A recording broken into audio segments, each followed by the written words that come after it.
एक समय की बात है। एक छोटे से गांव में रामू नाम का एक लकड़हारा रहता था। रामू बहुत गरीब था, पर उसकी मेहनत और ईमानदारी की मिसाल पूरे गांव में दी जाती थी। उसका परिवार उसकी पत्नी सीता और 2 छोटे बच्चों मोहन और राधा से मिलकर बना था। रामू का जीवन संघर्षों से भरा था, पर उसके चेहरे पर कभी शिकन नहीं आती थी। रामू की सुबह सूरज निकलने से पहले ही हो जाती थी। वह अपनी कुल्हाड़ी कंधे पर रखता और घने जंगल की ओर चल पड़ता। आज अच्छी लकड़ी मिल जाए तो सीता और बच्चों के लिए कुछ अच्छा खाने को ले जाऊंगा। वह जंगल में पहुंचकर सबसे पहले उन पेड़ों को चुनता जो सूखे होते या जिन्हें काटने की अनुमति होती है। वह कभी भी हरे भरे पेड़ों को नहीं काटता था, क्योंकि वह प्रकृति का सम्मान करता था। घंटों की मेहनत करने के बाद वह लकड़ियों का एक बड़ा गट्ठर तैयार करता। उसकी पीठ पर लकड़ियों का बोझ इतना होता था कि कोई और उसे उठा भी न पाता, पर रामू उसे आसानी से उठा लेता था।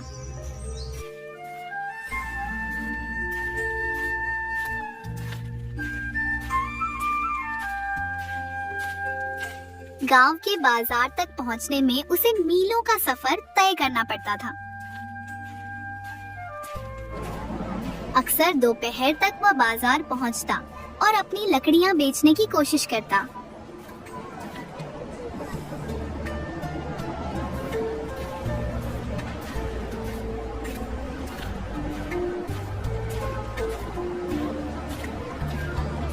सेठ जी, ताजी लकड़ी है, अच्छी जलेगी, ले लीजिए। कितने की देगा रामू? आजकल लकड़ी की कीमत भी बहुत कम हो गई है। जो उचित लगे दे दीजिए सेठ जी, बस बच्चों के लिए 2 वक्त की रोटी का इंतजाम हो जाए। फिर वह कुछ ही पैसों में उस लकड़ियों को बेच देता है।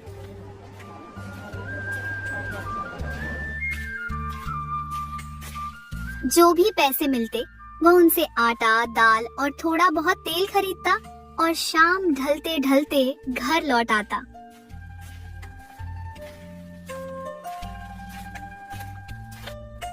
आ गई आप? कितनी देर हो गई? हाँ सीता, आज बाजार में थोड़ी भीड़ थी। मोहन और राधा क्या कर रहे हैं? खेल रहे हैं, पर मोहन को कल रात से बुखार है, बहुत परेशान है। रामू का दिल बैठ जाता। वह तुरंत मोहन के पास जाता, उसके माथे को छूता। मोहन का शरीर तप रहा था। हे भगवान, अब क्या होगा? वैद्य की फीस और दवा का खर्चा कहाँ से आएगा? चिंता मत कीजिए, मैं पड़ोसे से थोड़ी हल्दी और नीम के पत्ते ले आती हूँ, शायद उससे आराम मिल जाए।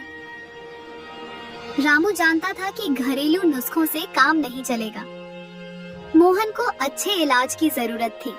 उसे याद आया कि उसने गांव के साहूकार से कुछ पैसे उधार लिए थे, जो अभी तक चुकाए नहीं थे। अगले दिन सुबह रामू अभी जंगल जाने की तैयारी ही कर रहा था कि दरवाजे पर दस्तक हुई। यह साहूकार का मुनीम था। रामू, साहूकार जी ने तुम्हें बुलाया है। तुम्हारे कर्ज की किस्त बाकी है। मुनीम जी, अभी मोहन बीमार है, कुछ दिन का मोहलत दे दीजिए। जैसे ही लकड़ी बिकेगी मैं साहूकार जी के पास पहुंच जाऊंगा। मोहब्बत नहीं चलेगी रामू। साहूकार जी ने कहा है आज शाम तक पैसे नहीं आए तो वो तुम्हारा घर गिरवी रख लेंगे। मुनीम चला गया और रामू गहरे सदमे में था। उसका छोटा सा घर ही उसकी एकमात्र संपत्ति थी। अब क्या होगा? मोहन की तबीयत भी ठीक नहीं है और ऊपर से साहूकार की कर्ज का डर। मैं कुछ करूंगा सीता, मैं आज और भी ज्यादा लकड़ियां काटूंगा, चाहे कितनी भी मेहनत करनी पड़े।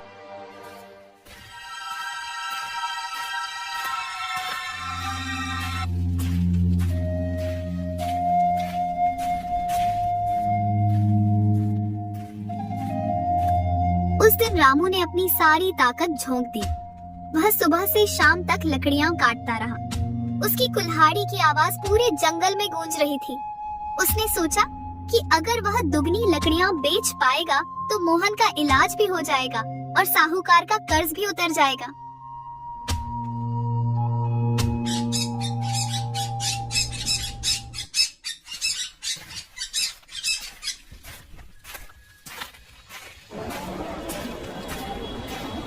अगले दिन रामू जब अपनी लकड़ियां बेचने बाजार पहुंचा तो उसने देखा कि एक नया लकड़हारा पहले से ही वहां बैठा था। वह रामू से बहुत युवा और मजबूत दिख रहा था। उसका नाम सुरेश था। सुरेश के पास रामू से भी ज्यादा लकड़ियां थीं और वह उन्हें बहुत कम दाम पर बेच रहा था। ये कौन है? इसने तो मेरी सारी बाजार ही खराब कर दी। क्या हुआ बाबा, आज इतनी कम लकड़ी लाए हो? लगता है तुम्हारी उम्र हो गई है। बेटा, मेहनत करने से उम्र का कोई लेना देना नहीं होता, बस ईमानदारी से काम करते रहो। ईमानदारी से पेट नहीं भरता बाबा, बाजार में वही टिकता है जो सस्ता बेचता है। सुरेश की बातों से रामू को बहुत दुख हुआ। उसकी लकड़ियां उस दिन बहुत मुश्किल से बिकी और जो पैसे मिले वे मोहन की दवा के लिए भी पूरे नहीं थे। साहूकार का कर्ज तो दूर की बात थी। रामू निराश होकर घर लौटा।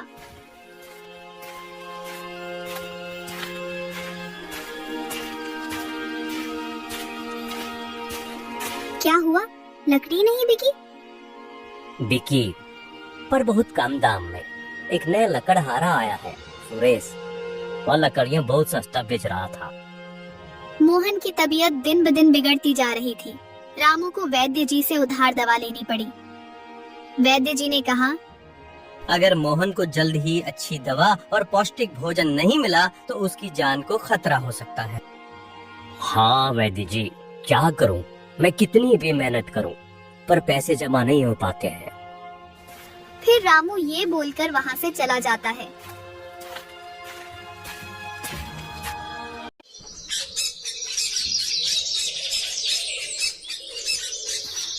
रामू की निराशा चरम पर थी।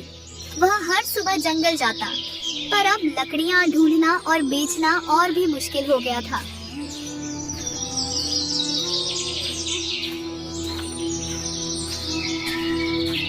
एक दिन वह जंगल के एक ऐसे हिस्से में पहुंच गया जहां वह पहले कभी नहीं गया था। वह इतना थक गया था कि एक पेड़ के नीचे बैठ गया और अपनी किस्मत को कोसने लगा। हे भगवान, मैंने कभी किसी का बुरा नहीं किया, फिर क्यों मेरे साथ ऐसा हो रहा है? मेरे बच्चे भूखे हैं, मोहन बीमार है और साहूकार मेरे घर पर कब्जा करने वाला है। तभी उसे एक धीमी आवाज सुनाई दी। निराश मत हो लकड़हारे, ईमानदारी और मेहनत का फल हमेशा मिलता है। रामू ने चारों ओर देखा, पर उसे कोई दिखाई नहीं दिया। उसे लगा कि शायद थकान के कारण उसे भ्रम हो रहा है। तभी उसने देखा कि एक बूढ़ा सफेद दाढ़ी वाला साधु उसके सामने खड़ा है। साधु की आंखें चमक रही थीं। मैं तुम्हें बहुत दिनों से देख रहा हूँ रामू, तुम्हारी ईमानदारी और तुम्हारी मेहनत। इस जंगल में एक ऐसा पेड़ है जो केवल सच्चे और नेक दिल वालों को ही मिलता है। वो तुम्हारी सारी परेशानियां दूर कर सकता है। कौन सा पेड़ महाराज? मैंने तो इस जंगल के हर कोने कोने में छान मारा है, पर मुझे ऐसा कोई पेड़ नहीं दिखा महाराज। वो पेड़ जंगल के सबसे गहरे और रहस्यमयी हिस्से में है। वहां तक पहुंचना आसान नहीं। रास्ता कांटों और पत्थरों से भरा है और जंगली जानवर भी हैं। पर अगर तुम्हारी नीयत साफ है तो तुम्हें रास्ता मिल जाएगा। साधु ने रामू को एक दिशा बताई और फिर अचानक गायब हो गए, जैसे कभी थे ही नहीं। रामू को लगा कि यह कोई सपना था, पर उसके मन में एक नई आशा जाग उठी। उसने सोचा कि चाहे कुछ भी हो जाए, वह उस रहस्यमयी पेड़ को ढूंढ कर रहेगा। अगर ऐसा है तो मैं उस दिशा में जरूर जाऊंगा, जिससे मेरी सारी परेशानियां दूर हो सकती है। फिर रामू वापस अपने घर की ओर चल पड़ता है।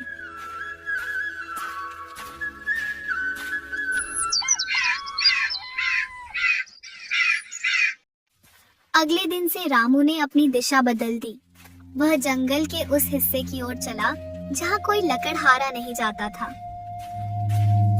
रास्ता वाकई बहुत कठिन था। घनी झाड़ियाँ, ऊंचे नीचे टीले और बड़े बड़े पत्थर उसके रास्ते में आ रहे थे। कई बार उसे लगा कि वह रास्ता भटक गया है। भूख और प्यास से उसका बुरा हाल था।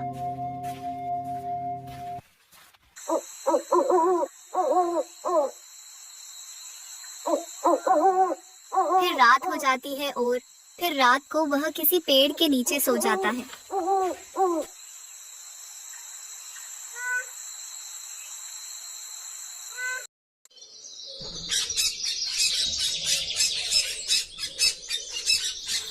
सुबह होते ही फिर अपनी खोज की ओर निकल पड़ता है।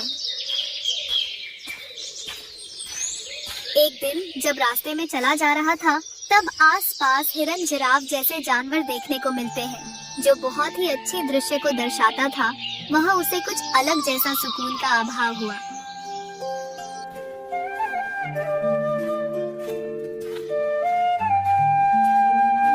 फिर कुछ दूर चलने के बाद उसके पास से शेर, बाघ जैसे गुजर रहे थे, जो यह देखकर काफी डर जाता है।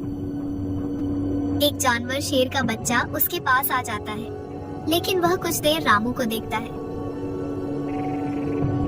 फिर वो वहाँ से अपने माँ की ओर दौड़े चला जाता है। तभी अचानक से एक शेर उसका पीछा कर देता, जो बड़ा और दिखने में भयानक था, और डर के मारे नीचे गिर जाता है। फिर कुछ देर रामू को देखता है, लेकिन फिर शेर भी उसे देख के जाने लगता है, मानो रामू में कुछ अद्भुत तेज नजर आ रहे हो, जैसे सभी जानवर उसे बिना कुछ किए छोड़ करके चले जा रहे हैं। रामू के मन में डर था और एक नई ऊर्जा भी। लगता है मेरी किस्मत में यही लिखा है, पर ये क्या, सभी जानवर मुझे बिना हानि पहुंचाए ही यहाँ से चले जा रहे हैं। रामू इसी सोच में खोया हुआ था। 3 दिन और 3 रातें बीत गईं। रामू अब पूरी तरह से थक चुका था। उसके शरीर में जरा भी ताकत नहीं बची थी। वह एक बड़े से बरगद के पेड़ के नीचे बैठ गया। उसकी आंखों में आंसू थे। शायद साधु महाराज ने उसे मजाक किया था, ऐसा कोई पेड़ नहीं। तभी उसे एक अजीब सी चमक दिखाई दी। चमक इतनी तेज थी कि उसकी आंखें चौंधिया गईं। वह धीरे धीरे उस चमक की ओर बढ़ा। जैसे जैसे वह पास आता गया, चमक और तेज होती गई।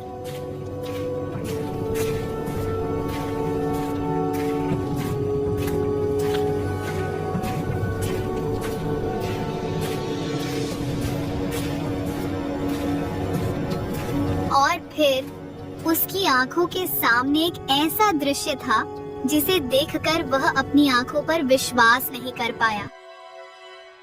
उसके सामने एक विशालकाय पेड़ खड़ा था। उसकी पत्तियां हरे रंग की नहीं थीं, बल्कि वे सुनहरी आभा लिए हुए थीं, जैसे वे सोने की बनी हो। पेड़ का तना इतना मोटा था कि उसे 10 लोग भी मिलकर नहीं घेर सकते थे। पेड़ से एक अजीब सी मधुर ध्वनि आ रही थी, जैसे वह कोई गीत गा रहा हो। ये क्या है? क्या यही वह पेड़ है जिसके बारे में साधु महाराज ने बताया था?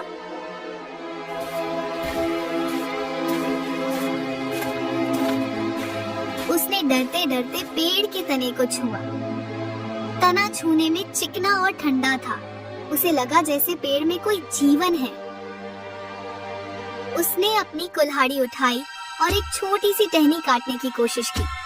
जैसे ही उसकी कुल्हाड़ी टहनी से टकराई, एक तेज रोशनी निकली और टहनी जमीन पर गिर गई।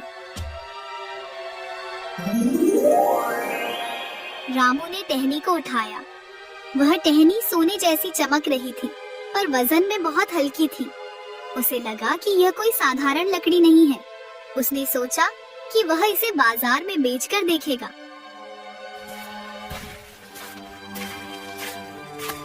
वह खुशी खुशी उस टहनी को लेकर गांव की ओर भागा। उसे पता था कि अब उसे रास्ता ढूंढने में कोई दिक्कत नहीं होगी, क्योंकि पेड़ की चमक उसे दूर से ही दिखाई दे रही थी। बाजार पहुंचकर रामू ने उस सुनहरी टहनी को एक जौहरी के पास ले गया।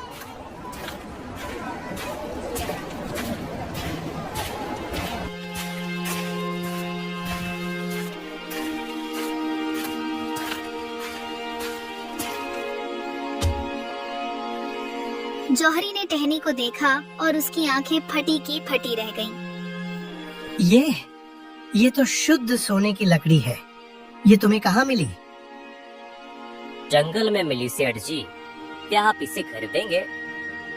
हाँ, मैं इसे खरीदूंगा। तुम जो दाम कहो मैं तुम्हें दूंगा।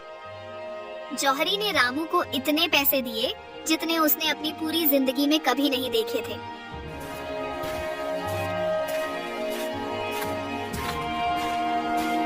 रामू ने तुरंत उन पैसों से मोहन के लिए सबसे अच्छी दवा खरीदी और उसने एक अच्छे वैद्य को बुलाया।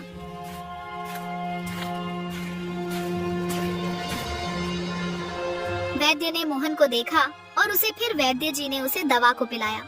फिर वैद्य जी ने कहा कि अब वह कुछ ही दिनों में ठीक हो जाएगा। फिर वैद्य जी ये बोलकर वहाँ से चला जाता है। सीता, मोहन अब ठीक हो जाएगा। और देखो मैं कितनी दवाइयाँ लाया हूँ। ये सब कैसे हुआ और इतने सारे पैसे कहाँ से आए?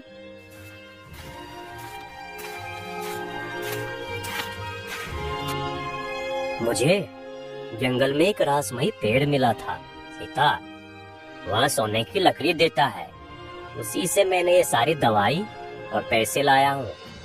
और इसकी जानकारी मुझे एक साधु महाराज ने दी, जो सच हुआ।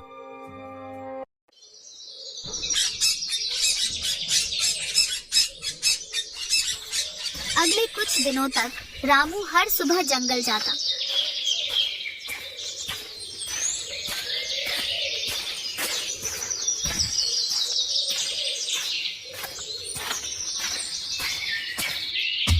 वह रहस्यमयी पेड़ से केवल एक छोटी सी टहनी काटता। जैसे ही वह टहनी काटता, पेड़ पर तुरंत एक नई टहनी उभरता। रामू ने कभी भी पेड़ का ज्यादा इस्तेमाल नहीं किया, क्योंकि उसे साधु की बात याद थी कि पेड़ केवल सच्चे और नेक दिल वालों को ही फल देता है।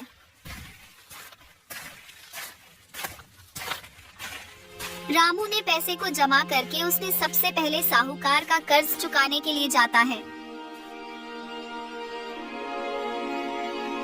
रामू, इतने पैसे?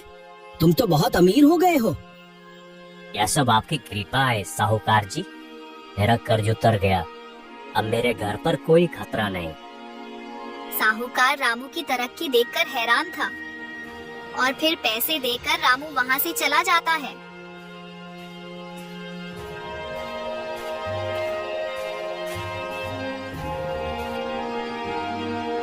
पिताजी, आप सबसे अच्छे हैं। मुझे अब बुखार नहीं है।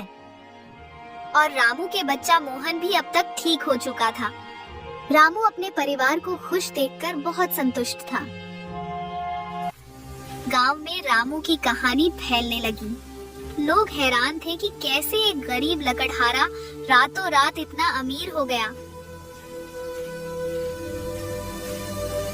सुरेश को भी यह खबर मिली। वह रामू से ईर्ष्या करने लगा। रामू ने जरूर कोई जादू टोना किया है। मैं पता लगाऊंगा कि वो कहाँ से पैसा ला रहा है।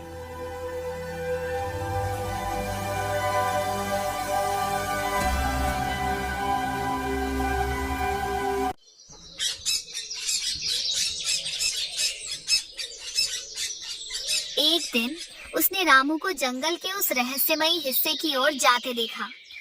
वह रामू के पीछे पीछे छिपकर चलता रहा। सुरेश ने रामू का पीछा करना शुरू कर दिया।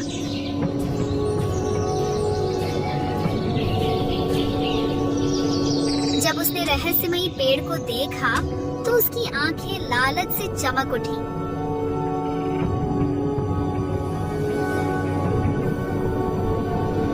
तो ये है रामू के धन का रहस्य। ये पेड़ तो मेरा है। मैं इसकी सारी लकड़ी काट लूंगा और गांव का सबसे अमीर आदमी बन जाऊंगा। इतना देख सुरेश वहाँ से चला जाता है।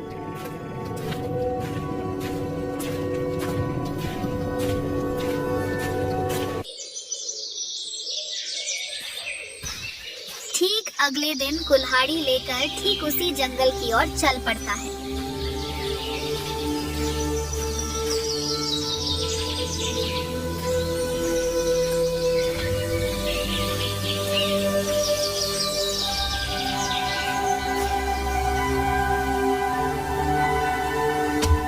पेड़ के पास पहुंचकर सुरेश ने अपनी कुल्हाड़ी उठाई और पेड़ पर वार करने लगा। पर जैसे ही उसकी कुल्हाड़ी पेड़ से टकराई, पेड़ से कोई रोशनी नहीं निकली, बल्कि एक तेज गर्जना हुई और पेड़ से आग की लपटें निकलने लगी। सुरेश डर के मारे पीछे हट गया। पेड़ की सुनहरी पत्तियां मुरझाने लगी। रामू ने यह सब दूर से देख रहा था। वह समझ गया कि सुरेश ने पेड़ का अपमान किया है। सुरेश, यह पेड़ केवल ईमानदारी और नेक नियत वालों को ही फल देता है। लालच से या तुम्हें कुछ नहीं देगा। सुरेश शर्मिंदा होकर वहां से भाग गया। पेड़ की चमक धीरे धीरे वापस आने लगी, पर वह पहले जैसी तेज नहीं थी। रामू समझ गया कि पेड़ को नुकसान पहुंचाया गया है। उसने पेड़ से माफी मांगी और वादा किया कि वह हमेशा उसकी रक्षा करेगा। रामू अब केवल अपने लिए नहीं जीता था। उसने गांव के अन्य गरीब लोगों की मदद करना शुरू कर दिया। उसने साहूकार से बात की और गांव के उन लोगों का कर्ज चुकाया जो साहूकार के चंगुल में फंसे थे।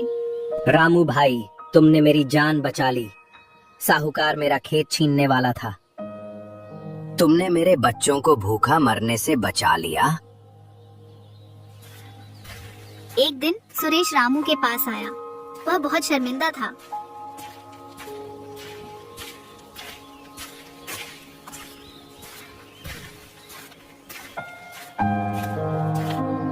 रामू भाई, मुझे माफ कर दो। मैंने तुम्हारी ईमानदारी का मजाक उड़ाया और लालच में आकर पेड़ को नुकसान पहुंचाने की कोशिश की। तुमने मुझे सही सबक सिखाया।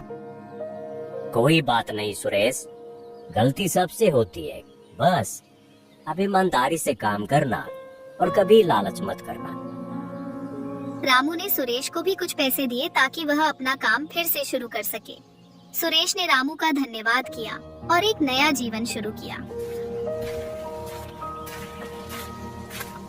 रहस्यमयी पेड़ जंगल में एक रहस्य बना रहा।